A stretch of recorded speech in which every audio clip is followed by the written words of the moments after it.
Disney. Reading.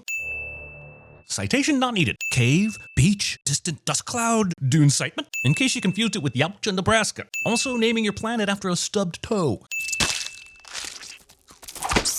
Everything has a predator. Do you get it?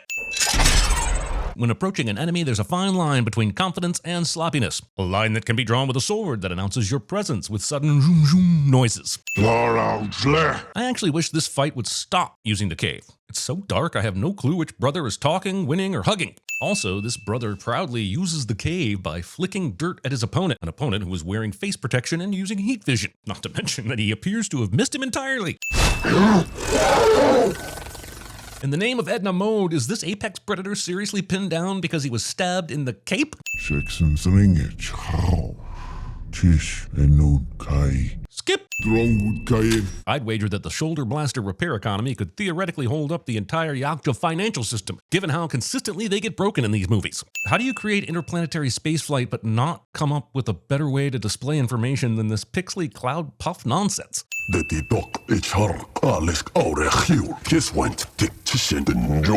Yautja, who will literally go on an interplanetary hunt to kill an unkillable monster before going to therapy. Also, underdog protagonist with something to prove to his father? Who would have guessed daddy issues would be such a galactic constant? Character of a warrior sci-fi race slices their hand open to prove their loyalty cliche. If that's the case, there's absolutely no reason not to let Deck go and get killed by the unkillable monster. Deck's dad is a dick to Deck.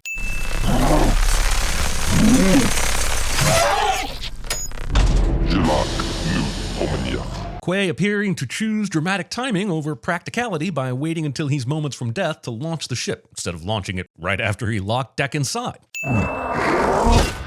Phew, thank goodness his brother died. I just don't know how I could, in good conscience, root for a protagonist who hasn't lost a parent, sibling, child, or dog. You'd think a spaceship capable of these speeds would have some kind of compensation in place to prevent you or your organs from expressing Newton's first law quite so violently. The autopilot disregarding the innate three-dimensionality of space and instead opting for an approach directly through these rings to maximize damage to the ship, equipping a spaceship with escape pods that are not enclosed, airtight, or in any way capable of protecting its escapee. Designing a spaceship escape pod with a canopy that A, doesn't automatically engage when the pod is jettisoned, and B, still doesn't make the escape pod airtight. Also, why does this thing appear to have zero way of controlling its descent or speed of approach? I feel like the designer of these escape pods must have lost his wife, and possibly 401k, to some hotshot pilot, and this is his revenge. No, I assume. But really, it's about getting that sweet cloaking tech. I'm all for Deck taking stock of his gadgetry, but how is he planning on getting the Catalyst back home? At this point, he has no clue if his ship is in one piece, and even less reason to suspect any of the fauna or flora on this planet has mastered faster than light travel. This laser bow is cool looking and all, but if all it does is shoot laser beams, wouldn't a gun be more practical? These killer vines, which are literally everywhere in this forest, wait until Deck has unloaded all his gear before they start attacking. Also, it is frustratingly hard to root for Deck when he is so easily disarmed by, well, a root. Don't mind me, I'm just whipping out this sword for no other reason than to prevent some nitpicker from assuming I left it in the forest, because that's exactly what it looked like. Don't worry, I've put it away again. I'm ready for my close-up, Mr. Trachtenberg. Feel me like one of your French girls. This slug beast, presumably. Waiting 19 minutes and 50 seconds to reveal this absolutely absurd Predator Badlands copyright 20th Century Studios all rights reserved title. As self-defense mechanisms go, exploding when touched leaves something to be desired. I'll be emailing Darwin for clarification once he stops spinning. It is some small comfort that even on an alien planet, there will always be a wheat field for our hero to pontificate through. Is this better? Universal translation. You hear Yautja, others hear their language. Cool, but that doesn't explain why your lips are moving in English. Waits for the needles to paralyze you, then eats you while you can't move. But if the needles regenerate this quickly, how does it manage to swoop down and eat you without getting stung itself? Is this my pitch for a Gena-focused David Attenborough series? Yes. Yes, it is. 2010's Predators has entered the chat and wants to make sure this movie hasn't forgotten about it like the rest of the world has. Throw me that and I can get you the antidote. Building androids without go-go gadget extending fingers.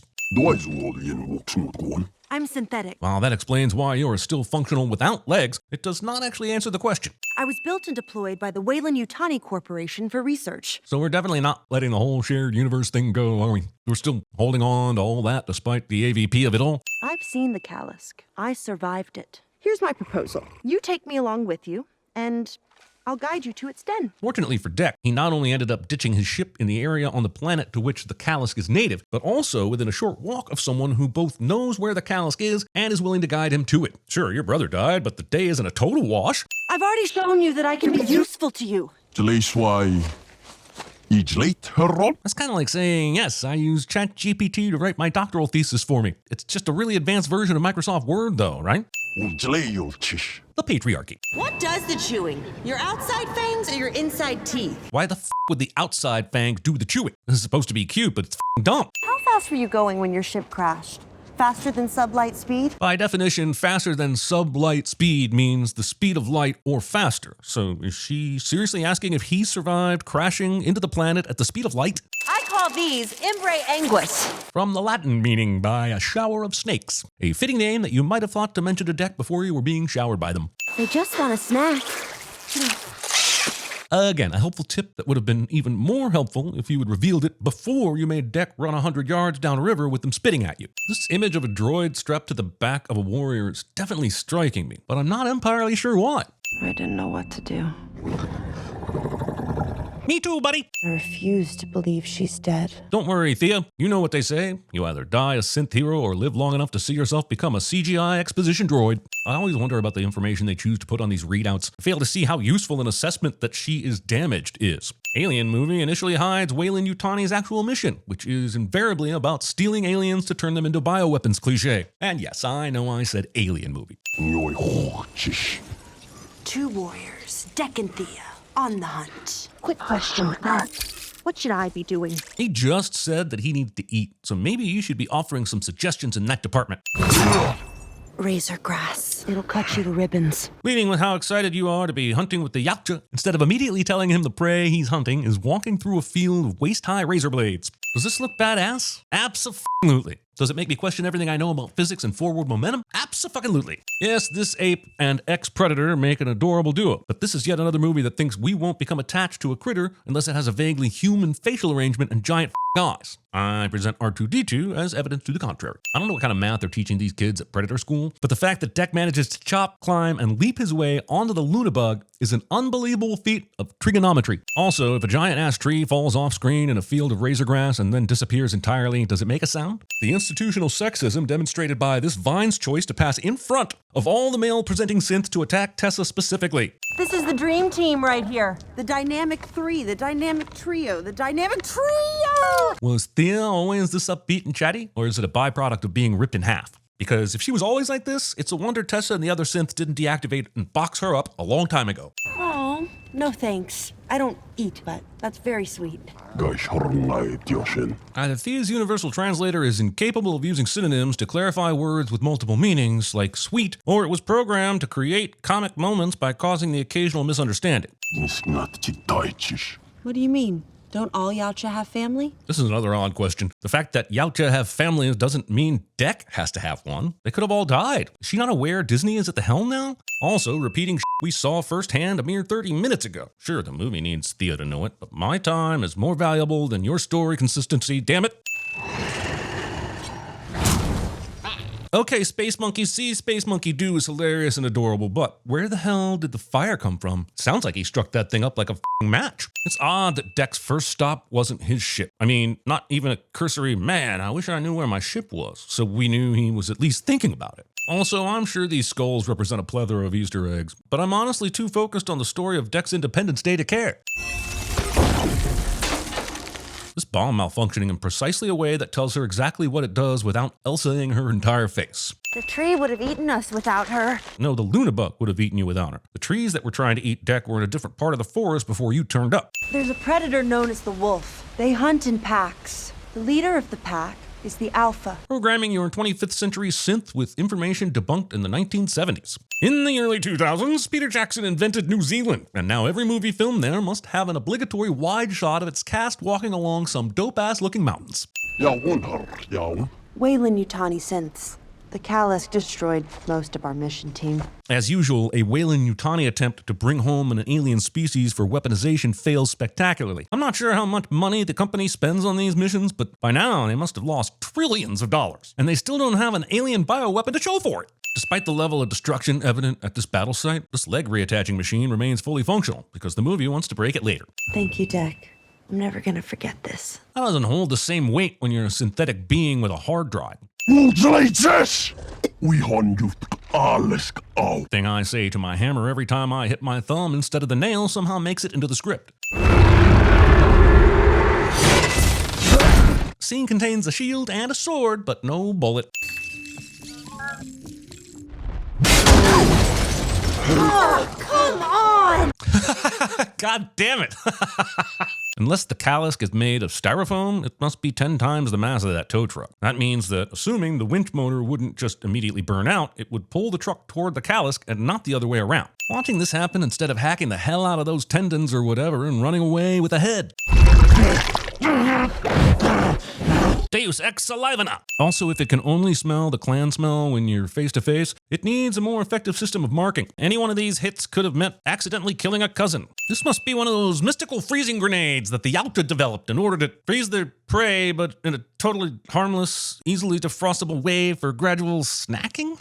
I read Thea's logs. You never told her why your brother protected you. And you will never tell us why that information is in any way relevant to you. We can be more than what they ask of us. WI not putting some programming in place to stop those kinds of I can be better shenanigans? Do you know why Mother gave us feelings? Is it so you could ask philosophical questions about rain? That seems to be the prevailing wisdom amongst AI. Tessa, incoming message from Mother. Motivate the Yautja to explain its weapons. Thea understood Deck's throwing star thing right away and recognized his plasma sword at a glance. And you figured out Deck's freeze grenade just by pressing a button. What is it exactly you expect Deck to tell you about his weapons that you couldn't figure out on your own? This exploding head was hardly subtle, and yet Tessa will take her sweet synth-ass time getting back into the holding cell. Instead of ordering the pilot to stop the vehicle and recapture Deck, Tessa chooses to stare dramatically out the rear door and hope for the best. Oof, this looks painful. Deck is toast. I mean, where's the convenient cliff edge into a body of water when you need one? Oh, there it is. Deck is totally lost now. Middle of nowhere. No clue where he is, was, or should be going. I mean, where's a convenient spaceship when you need one? Oh, there it is. Deck could and should have collected some of this glass grass earlier, but the movie wasn't ready for its Arnold Schwarzenegger gorilla suit up montage callback quite yet. Although this turns out to be a great idea, there's no way Deck could have known that following Thea's legs would lead him right to her, and not just in some random direction like one would expect a bodiless pair of legs might. Based on what Thea taught him, I'll buy that Deck could coax his snake buddy to stay on his shoulder by feeding it berries. What's less clear is how he taught it to spit on cue at a designated target. This acid takes long enough to work that I wouldn't have used it on the first droid. He really had quite a few seconds to raise the alarm, and Deck got lucky that he chose to spend those seconds pondering his own demise instead. Aiming for badass jungle predator and accidentally landing on Loki mask from the... What was that movie called again? Also, did the internet just not make it to the 2400s? I had just assumed that all the synths were connected and would know when a fellow synth goes offline because, you know, it makes so much sense. You know, if they weren't programmed to simulate pain, this synth probably would have been able to carry on attacking.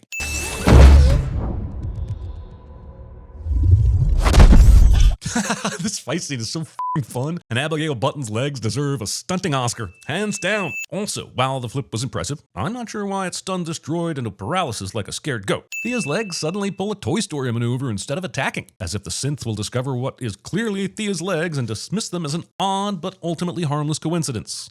Good job. Vanity. What's the plan? That is not a plan, Deck. That is a tagline on a movie poster. In the name of Dr. Noonien Sung, how many synths did Weyland-Yutani send to this planet? Because it looks like the answer is somewhere in the region of... Everyone! What's the play here, chaps? Well, every time we've had him in our sights, we've waited and waited and waited instead of shooting him. This time, we're gonna go with the same tactic. It's the last thing he'll expect. Can you imagine loving food so much that you sacrifice yourself in a blaze of glory after being fed a few grubs? There's no apparent reason why Tessa couldn't just fire her weapon again. Unless, what if she's a huge fan of aliens? And she knows it's not often one gets to fight a monster in a mech loader, Ellen Ripley style. This synth or death situation suggests that she could fire sooner, but the weapon takes forever to get a target lock. My question is, how does it ever hit anyone when you combo this insane loading time with a very visual indication that it's loading?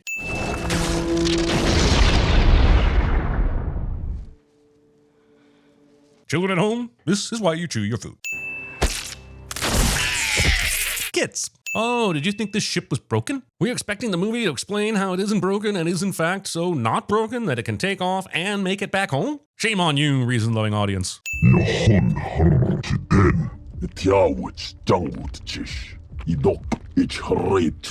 He did not. Quay told their father that Dek was hunting the Kalisk, so Daddy here is pretty justified in rejecting Dek again. Listen, I'm not on his side. Dek's dad is a dick, but only by our standards. In Predator World, Dek is way out of line and honestly the villain of the movie. Don't look at me, I didn't write him that way.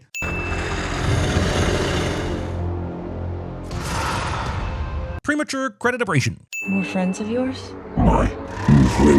Dek experiencing what all young people experience at some point, a happy ending interrupted by the sudden arrival of Mom.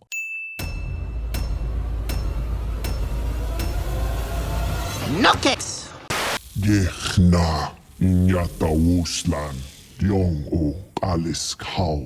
it bleeds, we can kill it. You have failed this city! 3 darts is too much!